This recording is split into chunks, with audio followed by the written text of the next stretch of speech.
Uliyannoor government LP സ്കൂളിൽ ജാഗ്രതാ സമിതി യോഗം സംഘടിപ്പിച്ചു. ഫയർഫോഴ്സും പോലീസും ചേർന്ന് കുട്ടികൾക്ക് സുരക്ഷാ ബോധവൽക്കരണ ക്ലാസ് നൽകി. ഫയർഫോഴ്സ് ഉദ്യോഗസ്ഥരായ സജാദ്, വിപുൽ, ആലുവ സബ് ഇൻസ്പെക്ടർ അബ്ദുൾ ജമാൽ എന്നിവരുടെ നേതൃത്വത്തിലായിരുന്നു ക്ലാസുകൾ. സുരക്ഷയുമായി ബന്ധപ്പെട്ട് ഉളിയന്നൂർ ഗവൺമെന്റ് LP സ്കൂളിൽ ജാഗ്രതാ സമിതി ചേർന്നു. തീപിടുത്തം ഉണ്ടാകുമ്പോൾ പാലിക്കേണ്ട പ്രാഥമിക കാര്യങ്ങൾ, ഫയർ എക്സ്റ്റിംഗ്വിഷർ എങ്ങനെ ഉപയോഗിക്കാം, നീന്തൽ പഠിക്കുന്നതിന്റെ പ്രാധാന്യം തുടങ്ങിയ കാര്യങ്ങൾ ഡെമോ സഹിതം Aluva fire and rescue officer Sajad കുട്ടികൾക്ക് വിശദീകരിച്ചു നൽകി. Fire and rescue officer Vipul, Aluva police station sub inspector Abdul Jamal എന്നിവർ കുട്ടികൾക്ക് മയക്കുമരുന്ന്, മൊബൈൽ ഫോൺ അഡിക്ഷൻ എന്നിവയിൽ ജാഗ്രതാ നിർദ്ദേശം നൽകി. അപ്പോൾ ജീവനും സ്വത്തിനും സംരക്ഷണം നൽകാന്ന് പറയുമ്പോൾ എന്തൊക്കെ ഒരു ഫയർഫോഴ്സ് ഉദ്യോഗസ്ഥന്റെ കടമയായിട്ട് വരും? തീപിടുത്തം ഉണ്ടായാൽ അതിൽ രക്ഷാപ്രവർത്തനം നടത്തുന്നത് ആരായിരിക്കും? Fire force ഉദ്യോഗസ്ഥരായിരിക്കും.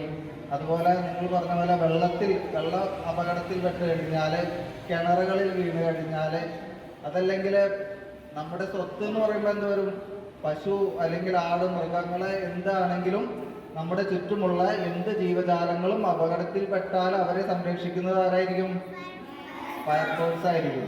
Ward member Siyad Parambathodath, 7ാം ward member Rameena Jabbar, PTA president Muhammad Shefeeq, school പ്രധാന അധ്യാപിക Sheena teacher, staff secretary Shahina teacher തുടങ്ങിയവർ സംസാരിച്ചു. കഞ്ചാവ് പോലെയുള്ള ലഹരി വസ്തുക്കളുടെ ഉപയോഗം ധാരാളം വർദ്ധിച്ചു വരുന്ന ഒരു സാഹചര്യമാണ്. നമ്മുടെ സ്കൂളുമായി ബന്ധപ്പെട്ട് ഇതുവരെ വന്നിട്ടില്ല.